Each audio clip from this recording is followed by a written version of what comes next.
Hello everyone, welcome back to my channel Deepika অলিক্স। তোমরা সকলে কেমন আছো? আশা করছি ভালো আছো। আমি অনেক ভালো আছি।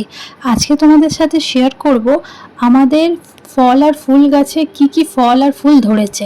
এর আগের একটা ভিডিওতে শেয়ার করেছিলাম যে আমাদের বাগানে কি কি রকমের গাছ আছে, কিসের কিসের গাছ আছে, সব কিছু শেয়ার করেছিলাম। আর আজকে দেখাবো কি কি ফলের গাছ আর কি কি ফুলের গাছ আছে, আর তাতে কীরকম পরিমাণে ফল আর ফুল হয়েছে।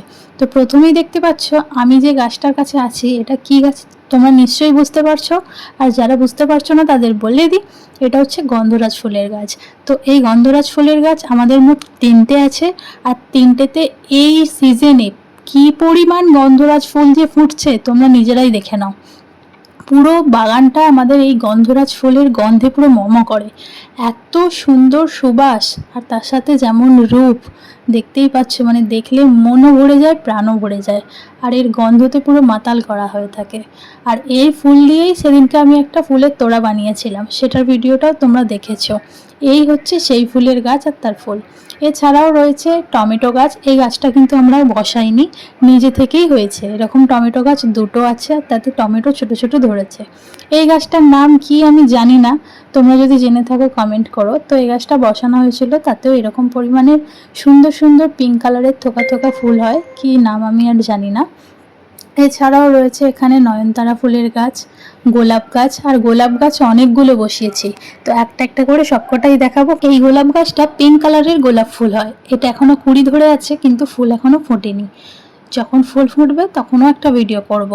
তো যাই হোক, আর এটা হচ্ছে তোমাদের বলেছিলাম মাইক ফুল। আর এখানে রয়েছে একটা অরেঞ্জ কালারের জবা ফুলের গাছ। এই গাছটা রিসেন্টলি বসানো হয়েছে। এর ফুলগুলো হয় বড় বড়, মানে একদম জাম্বো সাইজের, আর ঠিক থোকা থোকা হয়। জবা ফুল বলে তোমরা বুঝতেই পারবে না, কুঁড়ি হয়ে আছে কি পরিমাণ, দেখতে পাচ্ছ। ফুল যখন হবে তখন দেখাবো। আর এটা তো জানোই নয়নতারা ফুলের গাছ। তো জবার অনেক রকম ভ্যারাইটি, ইভেন গোলাপের অনেক ভ্যারাইটি বসিয়েছি। তো ফুল এখানে কুঁড়ি হয়েছে, কিছু ফুটেছে, প্রত্যেকটা তোমাদের দেখাবো। তো চলো এবার তোমাদের দেখাই বেল ফুলের গাছটা। এইখানে হচ্ছে বেল ফুলের গাছ। এই যে দেখছো, বেল ফুল তো তোমরা চেনোই। আর এরও সুগন্ধ কিন্তু অতি সুন্দর, তার বলে গন্ধরাজের মতো অতও কিন্তু না। আর এই হচ্ছে আর একটা গোলাপ। এটা দেখতে পাচ্ছ ভেলভেট কালারের, বুঝতে পারছো কিনা জানি না, একদম রক্তের মতো লাল, তার সাথে একটু কালচে লাল মতো, আর একদম ভেলভেটের মতন দেখতে। এটা আর একটা গোলাপ ফুলের গাছ। তো টোটাল আমাদের তিনটে গোলাপের গাছ আছে, একটা পিঙ্ক, একটা অরেঞ্জ, একটা রেড। তো এই হচ্ছে মাইক ফুল, ভালোভাবে দেখে নাও, থোকা থোকা ফুল হয়েছে। এরকম অনেকগুলো ফুল আছে একসাথে। আর এটা তো সেই অরেঞ্জ জবাটা তোমাদের যেটা দেখালামই। এরপর আছে এইটা হচ্ছে মেরুন কালারের জবা, মানে একটু মেটে কালারের।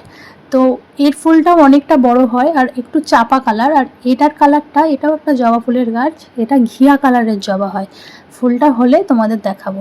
আর এখানে দেখো পাখিতে কি পরিমাণ জামরুল খেয়ে ফেলেছে। এটা তো লাল জামরুল, দেখে বুঝতে পারছো। এরকমভাবে খেয়ে প্রত্যেক দিন ফেলে দেয়। আর জামরুল গাছটার গোড়ার দিকে দেখো, তিনটে ছোট্ট ছোট্ট জামরুল বেরিয়েছে। এটা একদম গোড়ায়, নিশ্চয়ই বুঝতে পারছো। আর আমি তোমাদের দেখাচ্ছি জামরুল গাছটা কতটা বড়, একবার দেখো। খুব বেশি বড় না, অল্প, মানে এই গাছটা জাস্ট 5 বছর বয়স হচ্ছে গাছটার। আর প্রচুর লাল জামরুল হয়। এছাড়াও আম তো রয়েইছে, দেখতেই পাচ্ছ পাশাপাশি দুটো আম গাছে কি পরিমাণ ভরে আম এসেছে। এই বছরে প্রথম আম ফলেছে দুটো গাছেই, এটা প্রথম। এর আগের বছর বকুল এসেছিল কিন্তু ঝরে গিয়েছিল, এবারে আমগুলো হয়েছে। তো এখানে দেখো আম গাছের তলায় একটা ছোট লঙ্কা গাছ বেরিয়েছে। এগুলো কিছু বসাইনি, নিজে থেকে দানা পড়েই হয়েছে। তো দুটো তিনটে লঙ্কাও হয়ে আছে। এখানে আছে কাঁঠাল গাছ, কি পরিমাণ কাঁঠাল হয়েছে দেখো। এঁচড় এখন হয়ে আছে, কাঁঠাল কিছুদিন পর পেকে যাবে। তো অনেকগুলো বড় বড়, এটা লাস্ট সাইজ কিন্তু না, কিছুদিন পর এগুলো বিশাল আকৃতির হবে। আর এটা হচ্ছে মোটা টগরের গাছ। টগর ফুলের অনেক রকম ভ্যারাইটি আমাদের কাছে আছে, যেমন মোটা টগর, নর্মাল টগর আর থোকা টগর। এখানে রয়েছে জবা ফুল, আর এখানে আছে আকন্দ আর পিঙ্ক জবার সেই গাছটা। আবারও সেই চলে এসেছি গন্ধরাজ ফুলের, যে বলেছিলাম তিনটে গাছ আছে টোটাল, আর একটা গাছের কাছে। আর এখানে আমি সেখানেই আছি, কারণ আমার গন্ধরাজ ফুলের গন্ধটা খুবই ভালো লাগে। মাঝে মাঝে এসে আমি এরকমভাবে নাকের কাছে নিয়ে গন্ধ শুকি। আর আমার হাজব্যান্ড এখানে সুপারি গাছের পাতা পড়েছিল, ও ওটা নিয়ে পাঁচিলের ওপারে ফেলে দিচ্ছে। আমাদের অনেকগুলো সুপারি গাছও আছে, দুটো নারকেল গাছও আছে, তোমাদের দেখিয়েছিলাম। তো আজকের মতো ভিডিওটা এখানেই শেষ করছি, দেখা হচ্ছে পরের ভিডিওতে। ভিডিওটা ভালো লাগলে লাইক কমেন্ট শেয়ার করে দেবে, চ্যানেলটাকে সাবস্ক্রাইব করে দেবে। টাটা।